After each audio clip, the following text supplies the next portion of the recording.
Hey guys, welcome back to super fast English academy. दोस्तों, Indian coast guard की तरफ से बहुत अच्छी न्यूज़ आ रही है। देखिएगा, इस बार आप सभी का एग्ज़ाम होगा, यानी कि आप सभी को चांस दिया जाएगा, क्योंकि इस बार एक नया बदलाव हुआ है। और कौन कौन सी चीज़ें हैं, यानी कि इस बार आपको मॉडल पेपर भी देखने को मिलेगा, वो भी मैं आपको दिखा दूंगा। और आपका जो सिलेबस है वो क्या रहने वाला है, कितना कट ऑफ जाएगा, कितना इसमें स्कोरिंग है, कितना आपको नंबर है, मिनिमम लाना ही लाना होगा। तो ये सारी बातें जिन पर मैं थोड़ा डिस्कस करूंगा, फिजिकल के बारे में, मेडिकल के बारे में, जॉइनिंग के बारे में, सैलरी के बारे में, और इसमें वर्क क्या होता है वो सब डिस्कस करेंगे। चलेगा, मैं आपको पूरा वीडियो में समझाऊंगा। आप वीडियो को बिल्कुल भी स्किप मत करिएगा। दोस्तों, जितना आपने प्यार और सपोर्ट किया उस सब के लिए आप सभी का बहुत बहुत धन्यवाद। यदि आप कहेंगे तो इंग्लिश की क्लासेस अपने इंडियन कोस्ट गार्ड के लिए दोबारा से मैं शुरू कर दूंगा एक नए रूप के साथ। चलेगा, अब देखिएगा, हाँ, एक चीज़ आप देख पा रहे होंगे कि पिछली बार जितनी भी बार इंडियन कोस्ट गार्ड में नोटिफिकेशन आया था उन सब के अंदर फीस नहीं ली गई थी। लेकिन ये पहली बार हुआ है कि देख सकते हैं यहाँ पर 250 रुपये आपसे चार्ज लिया जा रहा है, जबकि पिछली बार ऐसा बिल्कुल भी नहीं था। राइट, तो अब आपके ये समझ में आ गया होगा कि इस बार क्या है कि ऑनलाइन आपका फॉर्म भरा जाएगा।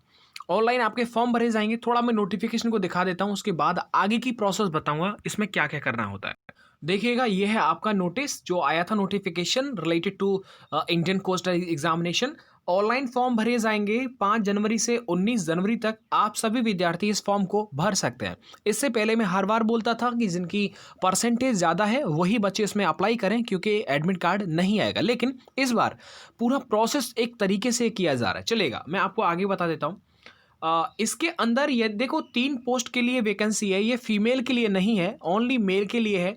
और यहाँ पर ये बोला गया है कि इसमें जीडी है, जनरल ड्यूटी। ऐसे समझो जैसे आर्मी के अंदर जीडी होता है ना, अंडरस्टैंड, तो वही सब ड्यूटी होता है। अच्छा, एक है इसमें नाविक, यानी डोमेस्टिक ब्रांच होता है, जिसके लिए 10वीं पास चाहिए। और नाविक जीडी के लिए 12वीं पास चाहिए। और इसके साथ उसमें भी याद रखना, मैथ फिजिक्स का होना ज़रूरी है, बायोलॉजी वाले नहीं चलेंगे। एक है इसमें यांत्रिक। यांत्रिक में जो भी पोस्ट होगा उसमें 10th तो होगा, उसके साथ उनके डिपार्टमेंट से रिलेटेड उनके पास डिप्लोमा होना चाहिए। अब मैं आपको थोड़ा और बता देता हूँ। इसका जो एज है वो है आपका भाई 18 से 22 साल तक आप इसका एज देख सकते हैं। और एज की जो ये स्टार्टिंग होगा वो डेट भी यहाँ पर दे रखी है, तो आप देख लीजिएगा। इसके साथ देखिएगा, यहाँ पर पहली बार ये बताया गया है कि आपका टोटल वैकेंसी कितना है, किस किस विभाग में कितना है। तो आप ये समझ सकते हैं कि इस बार काफ़ी अच्छी वैकेंसीज हैं, तो आप अपनी तैयारी को और अच्छा कर सकते हैं। देखिएगा, जीडी के अंदर 114 पोस्ट हैं। और आपको पता है कि इंडियन कोस्ट गार्ड में पूरी नौकरी होती है, पुलिस की तरह बिल्कुल पूरा 50-60 साल तक होता है। तो आराम से आप अपनी लाइफ को सेटल कर सकते हैं। बड़ी अच्छी और प्यारी नौकरी है। इसके साथ मैं आपको एक और चीज़ बता देता हूँ। आपका जो सिलेक्शन प्रोसेस होगा वो स्पेशल बोल रखा है कि the selection of recruits is based on an all India order of merit on their performance in stage first, second, third. अब ये समझ सकते हैं कि यहाँ पर प्रोसेस जो होगा वो आपका भाई एग्जामिनेशन में जो भी आपका स्कोर रहेगा उस आधार पर होगा। तो देखिए, स्टेज फर्स्ट में क्या होगा, आपका रिटन एग्जामिनेशन होगा। और इस बार रिटन एग्जामिनेशन में बोला गया है, यदि आप नाविक के लिए, नाविक डीवी के लिए अप्लाई करते हैं, तो उसके अंदर सेक्शन 1, ये सेक्शन 1 है, यानी कि इनके अंदर क्या क्या चीज़ आपको पढ़नी है, कितना कितना इस सेक्शन के अंदर क्या क्या मामला है, पढ़ाई का ही है। अगर आप डीवी के लिए अप्लाई करेंगे तो सेक्शन 1 के अंदर आपको क्या क्या पढ़ना होगा, ये सेक्शन वो है। ठीक है भाई, तो यहाँ पर बोला है कि आपके पासिंग मार्क्स क्या क्या चाहिए। जर्नल, EWS, OBC उसके 30 नंबर चाहिए, SC/ST के लिए 27 नंबर चाहिए। अब एक और चीज़ मैं बोल देता हूँ, यहाँ पर स्पेशल बोला गया है कि सभी एग्जाम्स में जीडी को छोड़ करके इन सभी में कंपलसरी है कि फर्स्ट और सेकंड में सेपरेटली पासिंग मार्क्स आपको प्राप्त कर रहे हैं। इसके बाद यहाँ पर बोला गया है कि देखो, सेक्शन फर्स्ट जो मैं जीडी की बात कर रहा था, याद रखना इन तीनों पोस्ट के अंदर इंग्लिश आएगा ही आएगा आपके पेपर में। तो वो 15 क्वेश्चन आएंगे स्पेशल। देखो यहाँ पर लिख रहा है ना, इंग्लिश के 15 नंबर आएंगे। तो मैक्सिमम मार्क्स होंगे 60, टाइम होगा 45 minutes, total number of questions 60 होंगे। ठीक है भाई, तो अब आप ये समझ सकते हैं कि यहाँ पर किस किस सब्जेक्ट से क्या क्या आएगा। मैथ, साइंस, इंग्लिश, रीजनिंग और जी के आएगा, जो कि जीडी के लिए 10th लेवल होगा। और बाकी सभी के लिए आप देख सकते हैं सेकंड। अच्छा, यदि आप देखो, जैसे सपोज करो आपने जीडी, नाविक जीडी के लिए, वो डीबी के लिए बताया था, माफी चाहूंगा। अगर आप जीडी के लिए करेंगे तो इसमें सेक्शन फर्स्ट और सेकंड इन दोनों की ही आपको सिलेबस को पढ़ना पड़ेगा। जैसे आप मान लो जीडी की तैयारी कर रहे हैं तो सेक्शन फर्स्ट और सेकंड में इसमें क्या क्या मामला है वो सब आपको पढ़ना पड़ेगा। अंडरस्टैंड? ये सारा मामला है क्योंकि ये फर्स्ट और सेकंड सेक्शन में जो भी आ रहा है वो सब आपको देखना पड़ेगा। आप देख सकते हैं यहाँ पर, ये आप देख लीजिएगा एक बार। अच्छा, जो मेन मेन चीज़ें वो आपको मैं बता देता हूँ। यहाँ पर जो पेपर होगा वो आपका देखिए यहाँ पर लिख रहा है ना, the question paper for section first second third fourth fifth will be objective type with 4 options. Objective type होगा जो हम और आप देते हैं आज तक। याद रखना इस पेपर के अंदर कोई नेगेटिव मार्किंग नहीं होगी। सर एक चीज़ समझना, ये ऑनलाइन पेपर होगा, कंप्यूटर बेस्ड एग्जाम होगा। आप कहेंगे सर जी ऐसा तो कहीं नहीं लिखा, बताता हूँ। ऑब्जेक्टिव टाइप होगा। देखो एयरफोर्स का जब पहली बार ऑनलाइन हुआ था तो उसमें भी नेगेटिव मार्किंग नहीं था। ये चांस आपके लिए सबसे अच्छा है कि बाजी मार जाओ, वरना आगे आने वाले चांस में आपको नेगेटिव मार्किंग तो देखना पड़ेगा। इसके बाद देखिएगा आगे यहाँ पर लिखा हुआ है कि स्टेज सेकंड में देखो, based on the performance in the computer based online examination. एक बात तो क्लियर होती है कि आपका पेपर ऑनलाइन होगा, एकदम ये भी जेन्युइन बात है यार, क्योंकि फीस सबसे ली जाएगी, लाखों में इसके आवेदन आएंगे तो उनको ऑफलाइन इतना अच्छा तरीके से शायद वो ना कर पाएँ, ऑनलाइन ही सबसे बेस्ट होगा यहाँ पर। तो यहाँ पर बोला गया है कि कंप्यूटर बेस्ड एग्जाम में जो भी परफॉर्मेंस रहेगा उस आधार पर आपका फिजिकल पीएफटी के लिए आपको बुलाया जाएगा। इसके बाद देखो सर, फिजिकल के अंदर याद रखना कि यहाँ पर देखो 1600 मीटर 7 मिनट में आराम से कर सकते हैं। 20 स्क्वाट्स अप्स होंगे, 10 पुशअप्स होंगे। यहाँ पर बोला गया है कि ये तीनों प्रोसेस जो है वो एक साथ हो जाएंगी। आगे देखिएगा, डॉक्यूमेंट वेरिफिकेशन वहीं सेंटर पर होगा।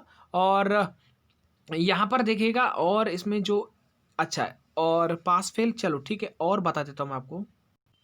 अब देखिएगा यहाँ पर आप देख पा रहे होंगे ये इंग्लिश का पोर्शन मैंने ले लिया है, बाकी आप देख लेना, मैं लिंक प्रोवाइड कर दूंगा मिलते वक्त।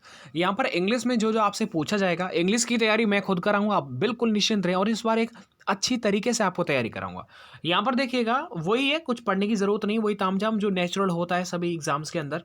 तो बेसिकली अब आपको एक समझ में आ रहा होगा कि आपका पेपर, मॉडल पेपर भी आप डाउनलोड कर सकते हैं ऑफिशियल वेबसाइट से, उन सबको देख लीजिएगा। और जो इंग्लिश का पेपर, जो मॉडल पेपर में जो दे रखा है इंग्लिश क्वेश्चंस, उनको मैं एक बार करवा दूंगा यदि आप बोलेंगे तो। और यदि आप सभी विद्यार्थी तैयार हैं तो इस बार एयरफोर्स नेवी की तरह जो बच्चे एयरफोर्स में इंग्लिश में बड़ा बेहतर किया था, इस बार नेवी में अच्छा करते हैं, तो आपको भी उन्हीं की तरह प्यार से पढ़ाऊंगा, सारे कॉन्सेप्ट को क्लियर करूंगा। और इस बार बेहतर रहेगा कि यदि नेवी और एयरफोर्स में अप्लाई करने वाले विद्यार्थी यदि इन वीडियोज़ को, इन क्लासेस को लेते हैं तो मुझे लगता है बहुत बेहतर होगा, क्योंकि इंग्लिश तो एकदम सेम आता है। तो इस बार थोड़ा सा रूप अलग होगा, बड़ी अच्छी तरीके से आपको सबको, आप सिर्फ परमिशन दे दीजिएगा, काम मैं कर दूंगा। बाकी पूरा सिलेबस, जो जो क्वेश्चंस आते हैं आपके पेपर में, उन सभी क्वेश्चंस को बड़े ध्यान में रखते हुए उन सब क्वेश्चंस को सॉल्व किया जाएगा।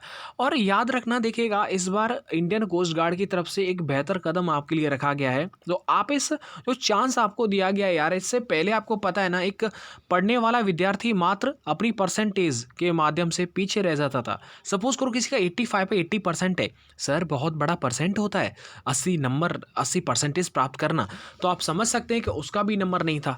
लेकिन अगर आप पढ़ने वाले हैं और आपके अगर चाहत है, अगर आपके गांव में से, आपके भाई रिलेटिव से, यदि आपके कोई फ्रेंड यदि इंडियन कोस्ट गार्ड के अंदर नौकरी करते हैं, तो आप उनसे मिलिएगा, उनसे बातचीत करिएगा, ताकि उनसे मोटिवेशन मिल सके। और इस बार आप सभी को ये प्रण लेना है आज से ही। देखिएगा एक बात मैं कहना चाहूँगा कि आपका एग्ज़ाम मार्च में होगा, यानी कि 2021 में होगा, तो आपके पास you have sufficient time to crack this examination. So आप रिग्रेट मत करिएगा बाद में कि मेरे पास सिर्फ 2 महीने का वक्त रहा, या फिर 1 महीने का, या फिर एडमिट कार्ड आएगा तभी मैं पढ़ाई करूँगा।